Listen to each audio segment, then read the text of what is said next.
Welcome guys. आज हम 2019 में आई 21 ब्रिजेस के बारे में बात करने वाले हैं और ये मूवी एक एक्शन थ्रिलर मूवी है और इस मूवी के लीड रोल में है चैडविक बोसमैन। और गाइस, आप सभी ने इन्हें ब्लैक पैंथर कैरेक्टर के रूप में जरूर देखा होगा।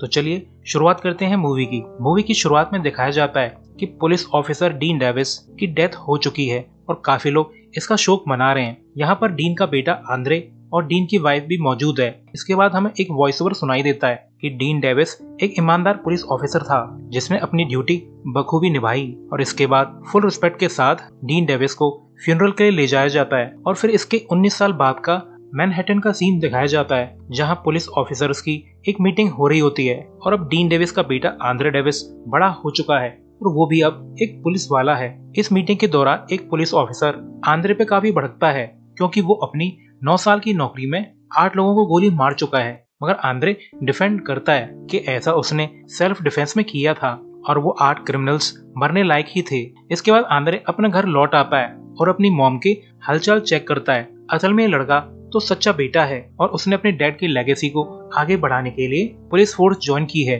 और अपनी माँ का वो बहुत ख्याल रखता है और इसलिए शायद अभी तक उसने शादी नहीं की है। इसके बाद एक रात 2 छोटे मोटे क्रिमिनल्स माइकल और रे अपना मास्क वगैरह पहनकर रेडी हो जाते हैं और एक वाइन शॉप में जाते हैं। असल में इनका इरादा इस वाइन शॉप में मौजूद कोकेन चुराने का था। फिर ये दोनों इस वाइन शॉप के एक वर्कर को कूटकर कोकेन की लोकेशन तक ले जाने के लिए कहते हैं, मगर वहाँ पर उनकी हवा टाइट हो जाती है क्योंकि उन्हें तो इन्फॉर्मेशन सिर्फ 30 किलो कोकेन की मिली थी, मगर यहाँ पर तो पूरा 300 किलो कोकेन है। माइकल वॉर्न करता है यहाँ पे कुछ तो गड़बड़ है, मगर रे पर तो सिर्फ पैसे का भूत सवार था और वो कोकेन को बैग में भरने लगता है। जब ये लोग कोकेन को ले जा रहे होते हैं तभी शॉप के बाहर पुलिस वाले आ जाते हैं जिससे ये दोनों अलर्ट हो जाते हैं, मगर पुलिस भी काफी स्मार्ट थी। वो पिछली गली में गुंडों की कार को देख लेते हैं और समझ जाते हैं कि यहाँ पे कुछ गड़बड़ है क्योंकि कार अभी चालू थी और मेन गेट पे मौजूद पुलिस वाले को अंदर कोकेन के बैग दिख जाते हैं। तो वो लोग शॉप में फोर्सफुली घुसने का ट्राई करते हैं तो रे उन्हें मार देता है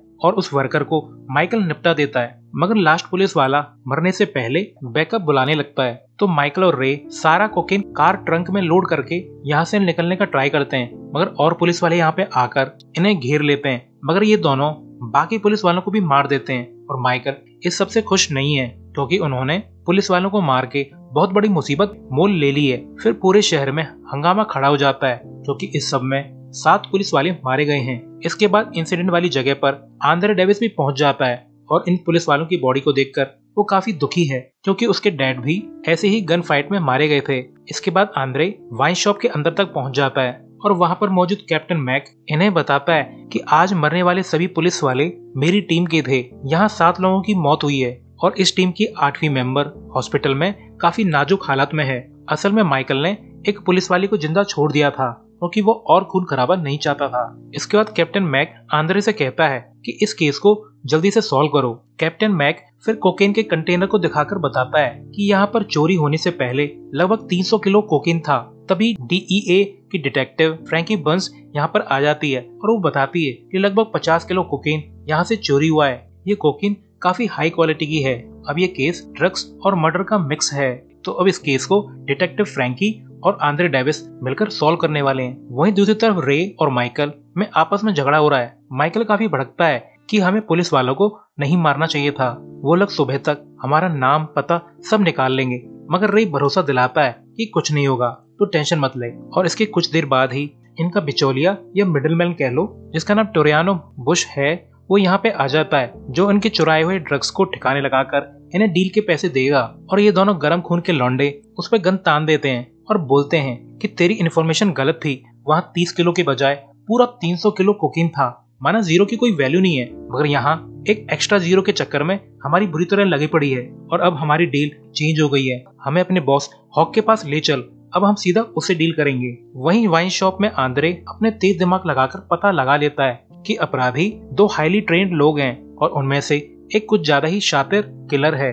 और ज्यादातर पुलिस वालों को एक ही आदमी ने मारा है। वहीं न्यूयॉर्क पुलिस डिपार्टमेंट के सिक्योरिटी डिवीजन को रेड लाइट कैमरा से एक कार की फोटो मिलती है और ऑपरेटर बताता है कि ये कार चोरी वाली जगह से आई है और इस कार ने कई रेड लाइट सिग्नल को तोड़ा है। तो पुलिस वाली लेडी इस इंफॉर्मेशन के बारे में आंद्रे को इन्फॉर्म करती है और कार का फोटो भी भेज देती है। यहाँ पे आंद्रे को कार का फोटो मिलता है और वहीं दूसरी तरफ रे कार को फूंक देता है। आंद्रे गैस करता है कि 300 किलो कोकेन लूटने सिर्फ एक BMW कार लेकर आना तो बेवकूफी है और इस चोरी में सिर्फ 2 लोग शामिल हैं। आंद्रे कंटिन्यू करता है कि उन चोरों को 300 किलो कोकेन की उम्मीद नहीं थी और न ही पुलिस वालों की।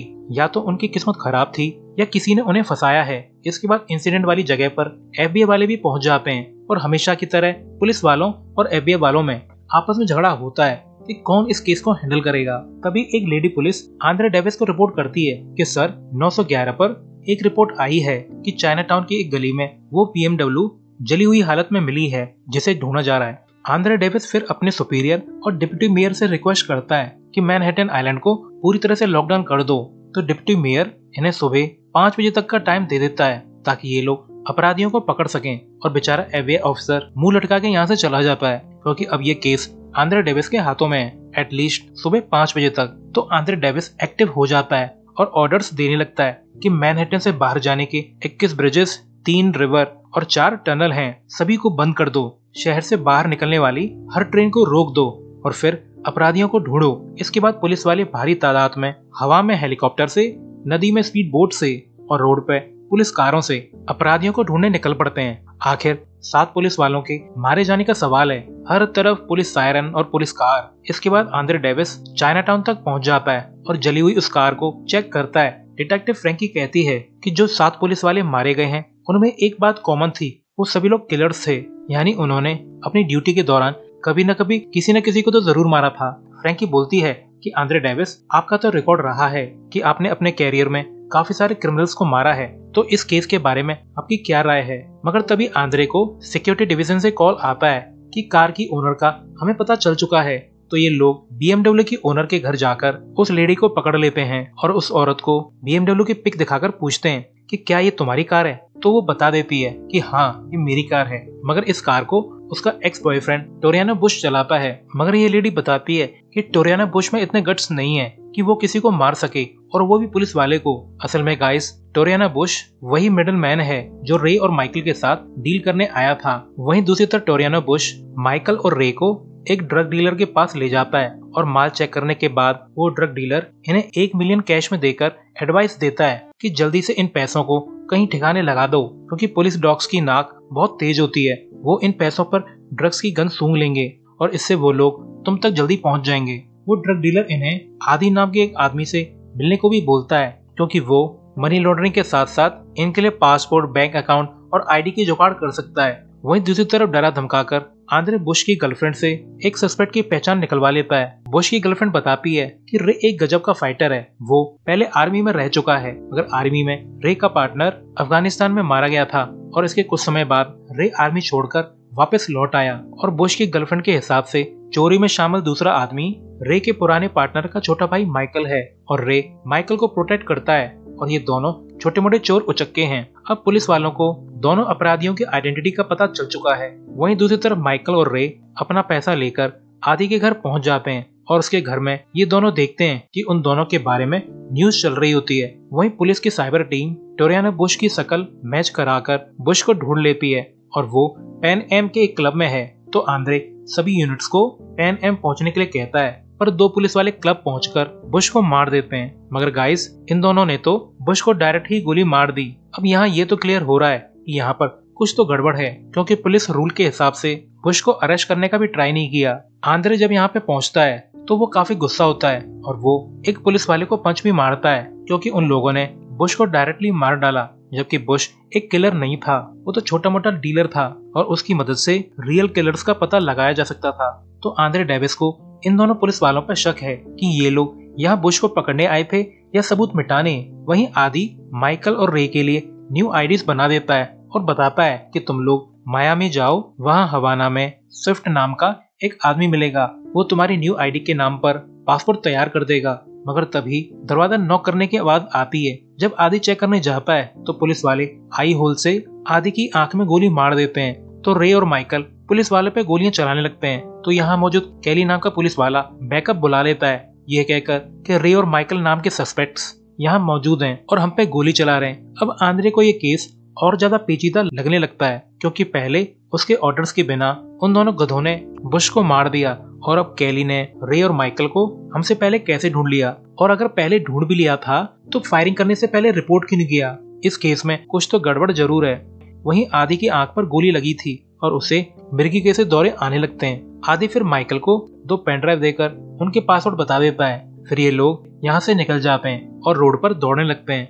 आंद्रे और फ्रैंकी भी यहाँ तक पहुँच जाते हैं और रे वगैरह को भागता हुआ देख लेते हैं। तो ये दोनों रे वगैरह पे फायरिंग करने लगते हैं, जिससे रे को गोली लग जाती है। रे फिर माइकल से कहता है कि मेरे भाई हमें अलग होना पड़ेगा, चल मियामी में मिलते हैं। आंद्रे इनका पीछा करते करते रे तक पहुंच जाता है, जहां रे की काफी बुरी हालत हो रखी थी। और मरने से पहले रे आंद्रे को बताता है कि माइकल मेरे जैसा नहीं है, वो अच्छा बच्चा है। वहीं फ्रैंकी माइकल का पीछा कर रही थी, मगर माइकल फ्रैंकी के पीछे से आकर उसे हॉस्टेज बना लेता है और आंद्रे भी यहाँ तक पहुंच जाता है। तो माइकल समझ जाता है कि रे मर चुका है और वो रोने लगता है। आंद्रे माइकल से बात करके उसे समझाने की कोशिश करता है, मगर फ्रैंकी को न जाने क्या मिर्च लगती है। वो आंद्रे से माइकल को बार बार शूट करने के लिए कहती है। तो माइकल बोलता है कि वाइन शॉप में उस वर्कर को पता था कि पुलिस वाले आने वाले हैं और शॉप के बाहर पुलिस बिल्कुल चुपचाप आई थी। ऐसा क्यों? पुलिस वाले तो हमेशा हल्ला काटते हुए आते हैं, वहाँ पे सायरन क्यों नहीं बजा? आखिर सायरन तो चोरों को अलर्ट करने के लिए तो होता है ताकि वो भाग सकें। हमारी इंफॉर्मेशन के हिसाब से सिर्फ 30 किलो कोकेन होना चाहिए था, मगर वहाँ पर तो पूरा 300 किलो कोकेन निकला। इतना बड़ा अमाउंट तो पुलिस वालों के बिना अरेंज नहीं किया जा सकता। और आदि के घर पर पुलिस वालों ने आदि को आई होल से सीधा गोली मार डाली बिना किसी वार्निंग के। पुलिस वाले कब से लोगों को बिना वार्निंग की गोली मारने लगे। माइकल कंटिन्यू करता है कि आदि ने मुझे 2 पेन ड्राइव दी हैं।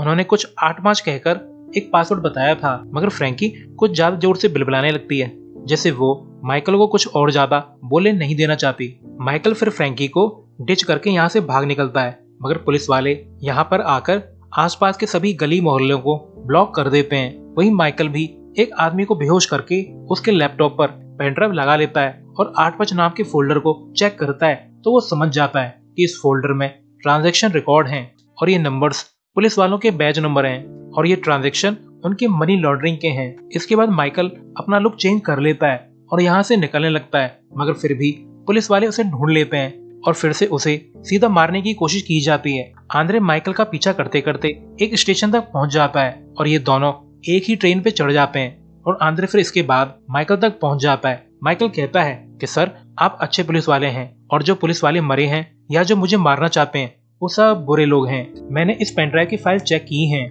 ये सभी पुलिस वाले पूरी तरह से करप्ट हैं और सभी ड्रग्स के धंधे में शामिल हैं। और मिस्टर आंद्रे आप अच्छे हैं क्योंकि आपने अभी तक मुझे गोली नहीं मारी है। माइकल फिर अपनी गन निकालकर आंद्रे को दे देता है, मगर तभी फ्रैंकी यहाँ पे आ जाती है और माइकल को मार देती है। आंद्रे काफी भड़कता है और कहता है कि माइकल सरेंडर कर रहा था तो तुमने उसे क्यों मारा? तो फ्रैंकी आंद्रे को एक्सक्यूज देती है कि माइकल शायद तुम्हें मारने वाला था, मगर मरने से पहले माइकल ने आंद्रे को वो पेन ड्राइव दे दी थी और उसका पासवर्ड भी बता दिया था। आंद्रे माइकल से प्रॉमिस करता है कि मैं तुम्हारी मौत को जाया नहीं जाने दूंगा और अब आंद्रे फ्रैंकी को शक भरी निगाहों से देख रहा है। फिर आंद्रे एक चालाकी खेलता है और फ्रैंकी से कहता है कि मेरा फोन फाइट के दौरान खराब हो गया है, क्या मैं तुम्हारा फोन यूज कर सकता हूँ? फिर आंद्रे फ्रैंकी के फोन के कॉल रिकॉर्ड्स चेक करता है और रीसेंट कॉल में कैली का भी कॉल मौजूद था। आंद्रे को अब सिचुएशन थोड़ी थोड़ी समझ में आने लगती है। वो देखता है कि फ्रैंकी कुछ पुलिस वालों में कुछ ज्यादा ही घुल मिल रही है और ये वही पुलिस वाले थे जो माइकल को पूरी तरह से मारने पे तुले हुए थे। इसके बाद सुबह हो जाती है। फिर हमें कैप्टन मैक का घर दिखाया जाता है। जब कैप्टन मैक अपने घर पहुंचता है तो वहाँ पर आंद्रे डेविस पहले से मौजूद था और वो कैप्टन मैक पे गन तान देता है और पेन ड्राइव दिखाकर बताता है कि उस वाइन शॉप का मालिक तुम्हारा पार्टनर था ना, और उस वाइन शॉप में जो वॉल्ट थी वो भी तुम्हारी थी। तुम पुलिस डिपार्टमेंट की गाड़ियों में ड्रग्स की तस्करी करते थे और तुम्हारे राइवल ड्रग डीलर ने तुम्हारे माल को चोरी करवाने के लिए माइकल और रे को हायर किया था, मगर बदकिस्मती से तुम्हारे वो 4 पुलिस वाले उसी टाइम पे वाइन शॉप में माल की डिलीवरी करने आए थे और फायरिंग में वो पुलिस वाले मारे गए और माइकल और रे की सच में किस्मत फूटी थी, जो कि उस आदमी के पास गए जिसके पास तुम भी अपना पैसा लॉन्ड्रिंग करवाते थे। तभी तो कैली इतनी जल्दी आदि के घर तक पहुंच गया था। आंद्रे बोलता है कि कैप्टन मैक आप और आपकी टीम इस क्राइम को ढकने की कोशिश कर रही थी रे और माइकल को मारकर। इसके बाद कैप्टन मैक काफी बकवास करता है और कहता है कि पुलिस की सैलरी काफी कम है तो हम लोगों को धंधा करना पड़ा। आंद्रे समझ जाता है कि वो हमेशा उन क्रिमिनल्स को मार देता था जिन्होंने कभी न कभी किसी पुलिस वाले को मारा था, और इसी वजह से उसे ये केस मिला था ताकि आंद्रे बिना कुछ सोचे समझे उन गुंडों को मार डाले। आंद्रे कैप्टन मैक से कहता है कि फ्रैंकी भी तुम्हारे साथ इस सब में शामिल थी और इसी वजह से तुमने उसे मेरे साथ केस में इन्वॉल्व किया था ताकि वो इंश्योर कर सके कि तुम्हारा काम ढंग से हो पाए। फिर कैप्टन मैक आंद्रे को धमकाता है कि तुम मेरे खिलाफ गए तो मारे जाओगे। तभी कैप्टन मैक के सभी साथी यहाँ पे आ जाते हैं, मगर आंद्रे को इसका अंदाजा था। वो सभी को एक एक करके मार गिराता है और लास्ट में कैप्टन मैक को भी। मगर तभी फ्रैंकी यहाँ पर आ जाती है और आंद्रे पे गन तान देती है।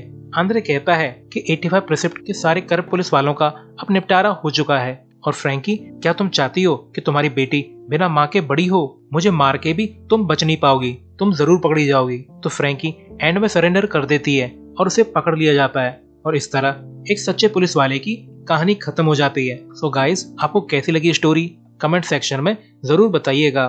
Thanks for watching.